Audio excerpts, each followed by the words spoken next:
नमस्कार दोस्तों, दरभंगा रॉक्स में आपका स्वागत है। दरभंगा को मिलने जा रहा है दो एम्स, एक बिहार सरकार की तरफ से, एक केंद्र सरकार की तरफ से। जी हाँ दोस्तों, कल जब नीतीश कुमार आए तो उन्होंने जो शिलान्यास किया वो भी कोई एम्स से कम नहीं है। और जितना खर्चा केंद्र सरकार एम्स के लिए करेगी बिहार दरभंगा के अंदर, उससे 3 गुना जो है वो डीएमसीएच में खर्च करने जा रही है बिहार सरकार। जी हाँ दोस्तों, जो एम्स का शिफ्ट होना डीएमसीएच के कायाकल्प की एक बड़ी वजह बन गया और कल शिलान्यास हुआ तो बहुत खुशी का विषय रहा। तमाम अधिकारी, पूरी सरकार नज़र आई थी दरभंगा के अंदर।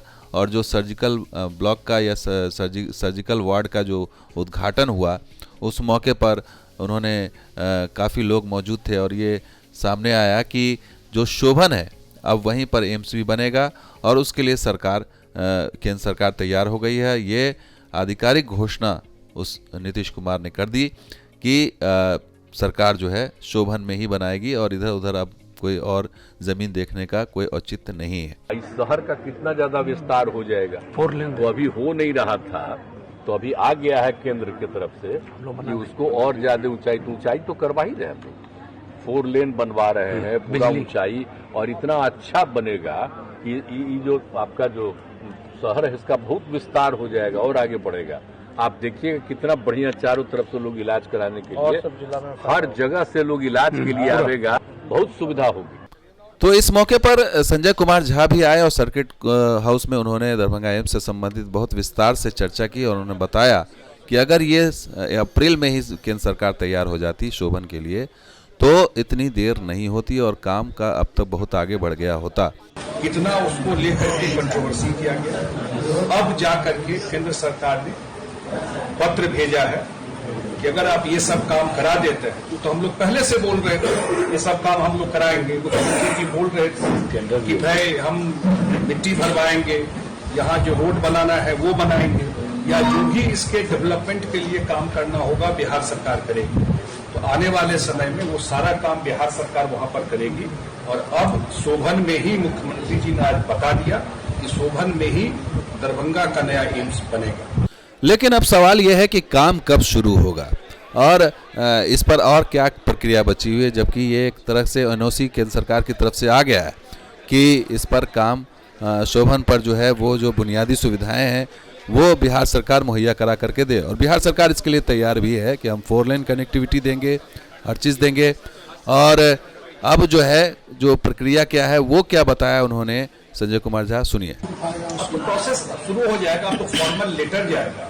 अब उन्होंने चिट्ठी भी जो लिखा है, मैं चिट्ठी पढ़ रहा था, चिट्ठी में लिखा कि दूसरा कोई दीजिए ऑप्शन, अगर आप नहीं देते हैं तब ठीक है, तब मजबूरी में यही दीजिए, इस टाइप का पत्र लिखा हुआ।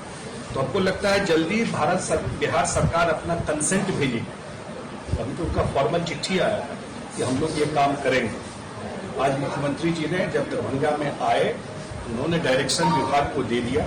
तो शोभन में ही बनेगा केंद्र सरकार का एम्स। लेकिन उन्होंने ये भी बताया कि जो चिट्ठी भी केंद्र सरकार की तरफ से आई है उसमें दूसरी जमीन की भी बात की गई है कि पहले दूसरी जमीन दीजिए या उस पर विचार करिए, अगर नहीं मिलता है तो मजबूरी में हमें शोभन में ही बनाना पड़ेगा। जो चिट्ठी आया वही उन्होंने कंडीशन के साथ एनओसी कहिए या जो कहिए, उसका एक पैरा जो शुरू का चिट्ठी का है वो एक पैरा है कि दूसरा ऑप्शन दीजिए, और अगर नहीं देते हैं तो फिर ये लो लाइन है तो लो लाइन तो पूरा दरभंगे एरिया है, पूरा निचले एरिया डीएमसीएच में तो पानी नहीं लगता है, हर एक जगह लगता है। तो कोई नई बात नहीं है कि रॉकेट साइंस बता रहे हैं आपकी यहाँ लो लाइन एरिया है। तो मेरे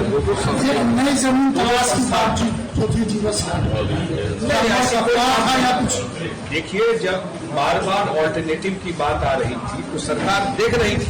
अब जब आ गया उनका कि भाई ये सब काम कर दीजिए तो हम लोग वहां बना दें, मतलब आगे हम लोग इस पर काम करें। तो आज मुख्यमंत्री जी ने कह दिया है स्वास्थ्य विभाग को कि भाई आप कंसेंट दे दीजिए, और तो क्लियर कट तो बता रहा हूँ बिहार सरकार वहां पर काम करके जो भी उन्होंने कहा है लैंड फिलिंग का, मिट्टी भरने का, या वहां 4 लेन रोड पहुंचाने का, वो सारा काम बिहार सरकार का डेवलप करके देगी। तो सरकार तैयार है तमाम केंद्र सरकार की शर्तों को मानने के लिए, लेकिन ये अभी तक उन्होंने क्लियर नहीं किया कि ये काम कब शुरू होगा, जनवरी में होगा, दिसंबर में होगा। और एक कंडीशन की बात उन्होंने की कि अब कंसेंट भेजा जाएगा, उसके बाद फिर लगता है कि उसके बाद केंद्र सरकार का कोई और चिट्ठी आएगी, तब जा कर के काम शुरू होगा। तो ये चीज़ें जो है वो देखने वाली बात होगी। लेकिन संजय कुमार झा अभी भी केंद्र सरकार पर ही ठीकरा फोड़ रहे हैं कि अगर अप्रैल में ही ये मामला सॉर्ट आउट हो गया होता, तैयार हो गए होते, तो इतनी देर नहीं होती, अब तक काम कहीं और आगे बढ़ गया होता। तो लगता है कि केंद्र सरकार जो आज चिट्ठी लिखी है, यही बात जब हम लोग कह रहे थे, अप्रैल में आया था टीम उनका, अब कब हम लोग बात कर रहे हैं, दिसंबर आ गया, अप्रैल में ही दे दिया रहता तो आप ही लोग बताइए अभी वहां काम शुरू हो गया रहता कि नहीं रहता। अप्रैल में टीम आया था उनका, और उसी समय वो जो लिखवा दिए उल्टा उससे, और वही अगर सही जवाब दे दिया रहता कि नहीं भाई काम हो सकता है, तो अभी तक तो मिट्टी उट्टी भर के काम का शुरुआत हो गया रहता। तो कब क्या हो जाता है ये तो बता रहे हैं, लेकिन शिलान्यास का अभी भी नहीं बता रहे हैं, या मिट्टीकरण का काम कब शुरू होगा ये नहीं बता रहे हैं। और ये भी सवाल पूछा गया कि इसमें बिहार सरकार कितनी दोषी है, क्योंकि शुरू से देखा जाए तो डीएमसीएच को पहले जिद पर अड़े, उसके बाद फिर शोभन ले गए। बिहार सरकार की भूमिका भी सवालों के घेरे में है, इसलिए बिहार सरकार से का जो रुख है उस पर संजय कुमार झा से जब सवाल किया गया तो सुनिए उन्होंने क्या कहा। बिहार सरकार की मंशा क्या गलत थी इसमें? आप सब यहाँ के रहने वाले हैं, इस शहर में अगर वहां पर बनता, अब तो दोनों चीज हो गए, 2500 बेड का डीएमसीएच और एम्स बन रहा है, तो बिहार सरकार, ये कंफ्यूजन नहीं रहना चाहिए कि एम्स बन रहा है तो भारत सरकार का एम्स है, तो जमीन कौन दे रहा है उसका, रोड कौन बना रहा है उसका, तो बिहार सरकार का नहीं है उसमें हिस्सा। तो हर एक सेंटर स्टेट का हिस्सा होता है ना, तो स्टेट गवर्नमेंट अपने हिस्से से जो काम करना है वो करके देगी, और अगला एम्स शोभन नहीं होगा। तो सुना, ये पक्ष है संजय कुमार झा का कि सिर्फ केंद्र सरकार का हिस्सा नहीं है, राज्य सरकार का भी उसमें हिस्सा है, ये नहीं भूलना चाहिए। और वो बिहार सरकार को डिफेंड कर रहे हैं कि बिहार सरकार ने जो है एम्स को लेकर के स्टैंड लिया। लेकिन गोपाल जी ठाकुर भी इसमें एक्शन में आए और उन्होंने भी ट्वीट करके, हालांकि उनको बुलाया गया था, आमंत्रित किया गया था, लेकिन वो पहुंचे नहीं, लेकिन ट्वीट करके उन्होंने इतना ज़रूर कहा कि आप दरभंगा एम्स के प्रति नकारात्मक भाव और दरभंगा एम्स विरोधी मानसिकता का परित्याग करें, यह नीतीश कुमार को उन्होंने कहा, और दरभंगा एम्स को अटकाने, लटकाने और भटकाने की बजाय सकारात्मक पहल करें। यानी गोपाल जी ठाकुर भी समझ रहे हैं गेंद बिहार सरकार के पाले में, बिहार सरकार को करना चाहिए। कब तक आप एकमी शोभन बाईपास प्रस्तावित दरभंगा एम्स स्थल पर 200 एकड़ विवाद मुक्त, गड्ढा मुक्त और भूमि का समतलीकरण, 4 लेन सड़क की कनेक्टिविटी, स्थायी रूप से बिजली उपलब्धता हेतु 20 मेगावाट पावर सब स्टेशन कब तक देंगे, ये तमाम मांगी गई है चीज़ें। और संयोग से आप दरभंगा में हैं, यदि तय समय सीमा बता देंगे तो बहुत मेहरबानी होगी। दरभंगा एम्स पर बिहार की सरकार की हवाबाजी नहीं चलेगी, समय सीमा बताना पड़ेगा। साथ ही उन्होंने ये भी कहा कि 10 नवंबर 2023 को ही भारत सरकार के स्वास्थ्य मंत्रालय ने पत्र भेजा था दरभंगा एम्स के संदर्भ में, बिहार सरकार को लिखा था, उसका उत्तर आप कब देंगे। तो ये तमाम चीज़ें अब दबाव बना दिया गया है बीजेपी की तरफ से, सांसद की तरफ से, कि केंद्र सरकार की तरफ से, कि अब बिहार सरकार एक्शन लेना। केंद्र सरकार तो तैयार हो गई है, कब चिट्ठी लिखेगी, कब इसका जवाब जाएगा। 10 नवंबर हो गया को चिट्ठी आई थी, 10 नवंबर से अभी तक आप टहला रहे हैं, तो ये तो सवाल उठेगा बिहार सरकार पर कि बिहार सरकार क्यों देर कर रही है। और यहाँ जब शिलान्यास का समय आया, जब पूरी रकार दरभंगा में मौजूद थी, तब नीतीश कुमार ये बात कह रहे हैं कि हाँ हम तैयार हैं, और वो स्वास्थ्य मंत्रालय को जो है वो कह रहे हैं कि आप जवाब दीजिए चिट्ठी का।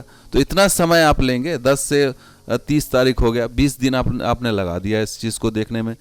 तो ये तमाम चीज़ें जो है ऑलरेडी डिले है, प्रोजेक्ट ऑलरेडी आप वेट कर रहे थे कि एनओसी चाहिए, एनओसी चाहिए, एनओसी मिल गया आपको, 10 तारीख को एनओसी मिल गया, और उसके बाद भी अब आपको अब क्या इंतज़ार है। यहाँ से आप लेटर, आपको जो भेजना था फ़ौरन भेज देते, लेकिन अभी तक लेटर नहीं गया, जवाब नहीं गया, तो जाहिर सी बात है तो इसमें कहीं ना कहीं भूमिका राज्य सरकार की भी रही है, इतने डिले कराने की, कि आप सही जगह का चयन भी नहीं कर सके। और जब चयन हो गया है, जब बात बनती हुई दिखाई दे रही है, तो बजाय इसको, इस मौके को हाथ में लेने के, आप और उसमें डिले कर रहे हैं और अधिकारियों के भरोसे छोड़ रखा है। अधिकारी जो है वो जैसे समझा दे रहे हैं वैसे समझ रहे हैं, और यहाँ आकर के जब पत्रकार पूछते हैं तब आप बताते हैं कि बहुत अच्छा बन जाएगा, ऐसे हो जाएगा। लेकिन शुरू कब होगा, अब तक तो आपको कंसेंट लेटर भेज देना चाहिए था, लेकिन अभी तक कंसेंट लेटर क्यों नहीं भेजा, ये एक बड़ा सवाल है। इसकी भूमिका कहीं ना कहीं संदिग्ध बताती है। बिहार सरकार भी बहुत कम दोषी नहीं है इस मामले में। तो दोस्तों, वीडियो कैसा लगा जरूर लाइक कीजिए, शेयर कीजिए, सब्सक्राइब कीजिए। कुछ वीडियो को सलाह दूंगा। आप देखते हैं दरभंगा रॉक्स। शुक्रिया, धन्यवाद। जय जय बिहार, जय मिथिला।